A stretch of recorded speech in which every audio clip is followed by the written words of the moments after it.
13-ാം അധ്യായത്തിൻ്റെ തലക്കെട്ട് സാംസന്റെ ജനനം. ഇസ്രായേൽ ജനം വീണ്ടും കർത്താവിൻ്റെ മുൻപിൽ തിന്മ ചെയ്തു. അവിടുന്ന് അവരെ 40 വർഷത്തേക്ക് ഫിലിസ്ത്യരുടെ കയ്യിൽ ഏൽപ്പിച്ചു. ചോദ്യം: കർത്താവ് ഇസ്രായേൽ ജനത്തെ എത്ര വർഷത്തേക്കാണ് ഫിലിസ്ത്യരുടെ കയ്യിൽ ഏൽപ്പിച്ചത്? ഉത്തരം: 40 വർഷത്തേക്ക്. രണ്ടാം വാക്യം: സോറായിൽ ദാൻ ഗോത്രക്കാരനായ മനോവ എന്നൊരാൾ ഉണ്ടായിരുന്നു. അവൻ്റെ ഭാര്യ വന്ധ്യയായിരുന്നു. അവൾക്ക് മക്കളില്ലായിരുന്നു. ചോദ്യം: മനോവ എന്ന ആൾ താമസിച്ചിരുന്നത് എവിടെ? ഉത്തരം: സോറായിൽ.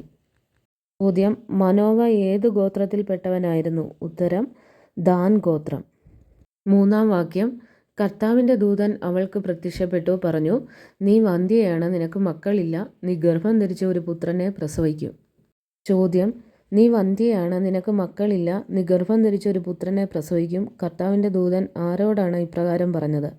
ഉത്തരം: മനോവയുടെ ഭാര്യയോട്. വാക്യം: അതുകൊണ്ട് നീ സൂക്ഷിക്കണം, വീഞ്ഞോ വീര്യമുള്ള പാനീയങ്ങളോ കുടിക്കരുത്, അശുദ്ധമായതൊന്നും ഭക്ഷിക്കുകയും അരുത്. ചോദ്യം: എന്തു കുടിക്കരുതെന്നാണ് കർത്താവിൻ്റെ ദൂതൻ മനോവയുടെ ഭാര്യയോട് പറഞ്ഞത്? ഉത്തരം: വീഞ്ഞോ വീര്യമുള്ള പാനീയങ്ങളോ.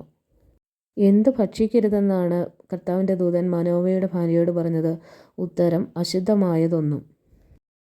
അഞ്ചാം വാക്യം: നീ ഗർഭം ധരിച്ച് ഒരു പുത്രനെ പ്രസവിക്കും, അവൻ്റെ തലയിൽ ക്ഷൗരക്കത്തി തൊടരുത്, അവൻ്റെ ജനനം മുതൽ ദൈവത്തിന് നാസീർ വ്രതക്കാരനായിരിക്കും, അവൻ ഫിലിസ്ത്യരുടെ കയ്യിൽ നിന്ന് ഇസ്രായേലിനെ വിടുവിക്കാൻ ആരംഭിക്കും. ചോദ്യം: അവൻ്റെ തലയിൽ ക്ഷൗരക്കത്തി തൊടരുത്. കർത്താവിൻ്റെ ദൂതൻ മനോവയുടെ ഭാര്യയോട് ജനിക്കാൻ പോകുന്ന ശിശുവിനെക്കുറിച്ച് ഇങ്ങനെ പറയാൻ കാരണമെന്ത്? ഉത്തരം: അവൻ ജനനം മുതൽ ദൈവത്തിന് നാസീർ വ്രതക്കാരനായിരിക്കും.